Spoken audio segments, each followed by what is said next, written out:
زیادہ ہو تو چھوٹی موٹی بیماریاں بھی لگی رہتی ہیں، جسم کمزور ہو زیادہ دیر بیٹھنا بھی ممکن نہیں ہے،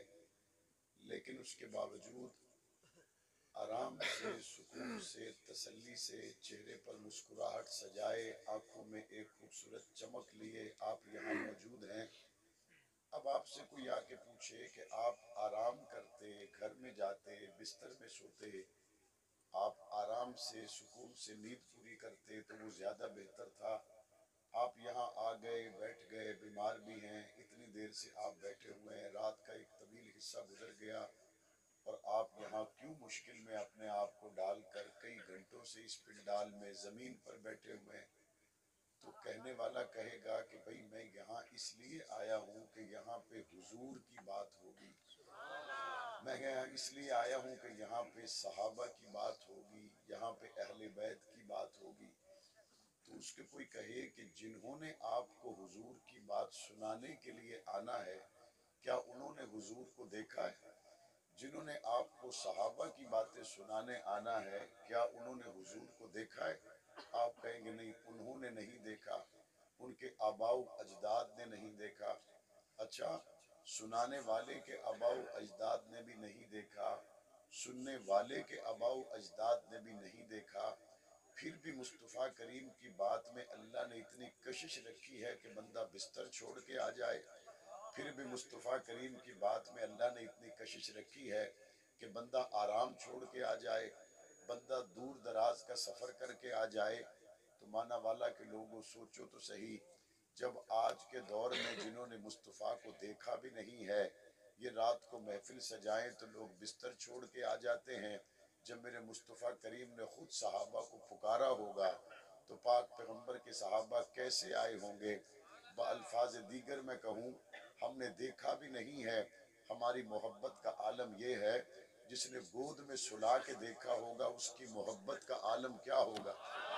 جس نے کندھوں پہ اٹھایا اس کی محبت کا عالم کیا ہوگا۔ جس حبشہ کے کالے بلال نے مصطفیٰ کریم کی محبت میں ماریں کھائیں، اور اتنی ماریں کھائیں، اتنی ماریں کھائیں کہ ایک مرتبہ حضرت بلال کو جب ہوش آیا تو پاس ان کی والدہ بیٹھی ہوئی تھی، اور ان کی والدہ نے ان کو کہا بیٹا ایمان تو ہم نے بھی لائے لیکن ہم نے چھپایا ہے، میں تمہارے پاس اس لیے آئی ہوں کہ تمہارے مالک نے مجھے بھیجا ہے یہ کہہ کر کہ بلال کو سمجھاؤ، اگر اس طرح سے وہ احد احد کے نعرے لگائے گا تو پھر ہمارے ظلم سے بچ نہیں سکے گا، اگر اس طرح سے مصطفیٰ کی محبت کی باتیں کرے گا تو پھر اور بھی زیادہ ستایا جائے گا، تکالیف سے گزارا جائے گا۔ جب بلال نے اپنی اماں کی زبان سے یہ بات سنی تو سن کر مسکرانے لگے۔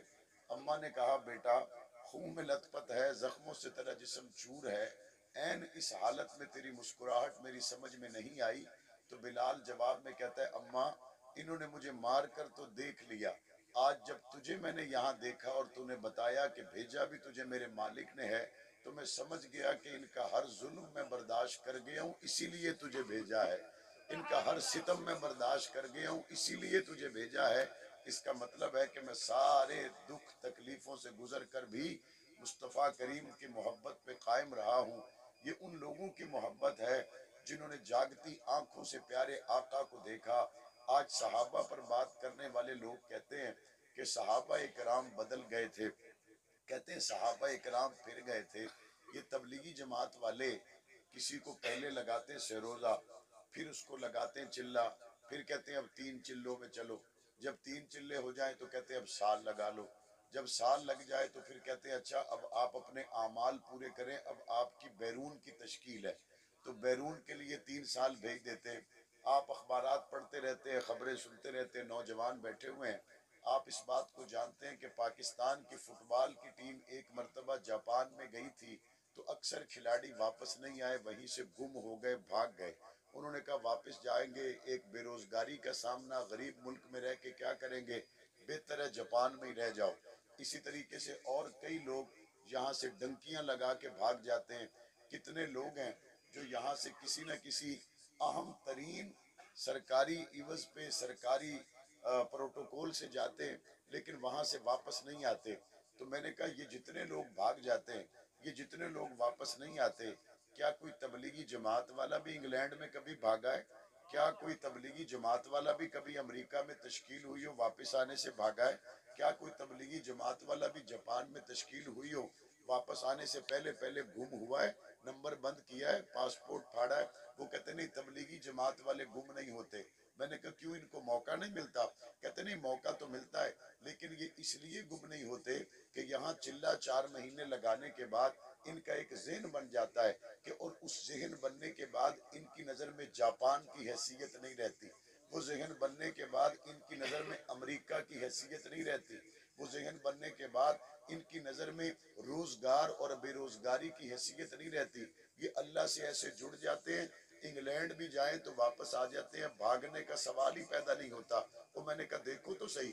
1400 سال کے بعد اگر مصطفیٰ کریم کے امتی اللہ سے اپنا تعلق مضبوط کر لیں اور دوسری دنیا میں جائیں تو ان سے متاثر نہ ہوں۔ جس کی تربیت حاجی عبدالوہاب کرے وہ تو باہر کی دنیا سے متاثر نہ ہو، اور جس کی تربیت محمد مصطفیٰ کرے، جس کی تربیت آقا دو جہاں کرے، جس کو حضور خود اپنی درسگاہ میں بٹھا کے سبق پڑھائیں، ان کا پھر دنیا کے اندر گزرنے کا انداز کیا ہے، ان کا پھر دنیا سے گزرنے کا لیول کیا ہے کہ بیت المقدس میں جب پہنچے نا صحابہ کرام، تو اس وقت کے عیسائیوں نے یہ طے کیا کہ پتہ تو چلائیں کہ ان کے دل میں دنیا کتنی ہے، پتہ تو چلائیں ان کے دل میں محمد کی غلامی کا لیول کیا ہے، پتہ تو چلائیں ان کا رب سے رشتہ کیسا ہے۔ انہوں نے طے یہ کیا، ایک طرف خزانوں کے منہ کھول دیے اور دوسری طرف جوان عورتوں کو برہنہ سر کھڑا کر دیا اور درمیان سے راستہ بنایا۔ کہتے وہ جو مدینے والے کا کلمہ پڑھنے والے ہیں وہ گزرے تو یہاں سے گزرے، راستہ ہم نے یہاں سے ان کے لیے بنایا ہے،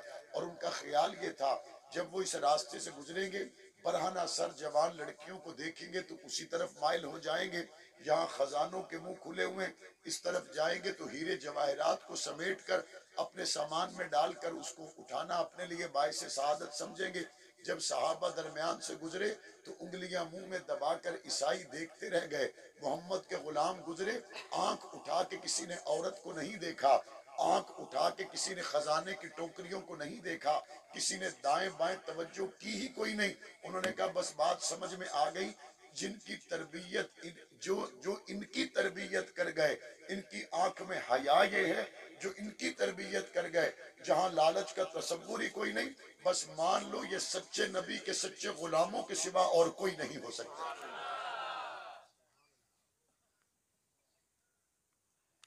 یہ سچے نبی کے سچے ماننے والوں کے علاوہ اور کوئی نہیں ہو سکتے۔ اللہ کے رسول نے ان کی تربیت کیسے کی، اللہ کے رسول نے ان کو تیار کیسے کیا، ان کو پروان کیسے چڑھایا کہ پاک پیغمبر صلی